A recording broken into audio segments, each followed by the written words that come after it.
Hello viewers, সবাইকে আজ স্বাগতম। আগুন এ যেন এক আতঙ্কের সংকেত। বর্তমানে আগুন শব্দটি উচ্চারণ করলে মনে পড়ে ঢাকার সেই ভয়াবহ চিত্র। পরপর ঘটতে থাকে এই ঘটনাগুলো।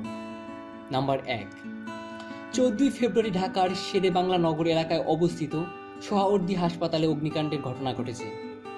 নাম্বার ২, এরপর ফেব্রুয়ারির 20-এ অগ্নিসংযোগ ঘটে রাজধানীর পুরান ঢাকার চকবাজারে। এর ভয়াবহতা আমরা সবাই দেখতে পেয়েছিলাম। নাম্বার ৩, 30শে মার্চ বনানীর বহুতল ভবনে আগুন, প্রাণ হারায় 25 জন। ৪, তার প্রায় দুদিন পর আগুন লাগে গুলশানের ডিএনসিসি এর ছাপড়া দেয়া মার্কেটে, পথে বসতে হয় অনেকজন। নাম্বার ৫, এরপর আবার ফের আগুন লাগে ইমপ্লান্স টাওয়ারের বেসমেন্টে। এরপর ধরা পড়ে জালিয়াতি। সিসি ক্যামেরায় ধরা পড়ে অগ্নিসংযোগকারী যে গোপনে আগুন লাগিয়ে দিচ্ছে ভবন ও মার্কেটে।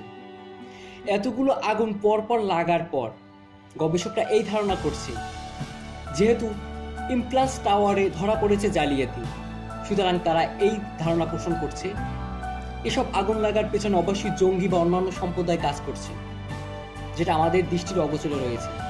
তাহলে আসুন আমরা সবাই জঙ্গি প্রতিবাদ করি এবং নিজেদের সেফটির জন্য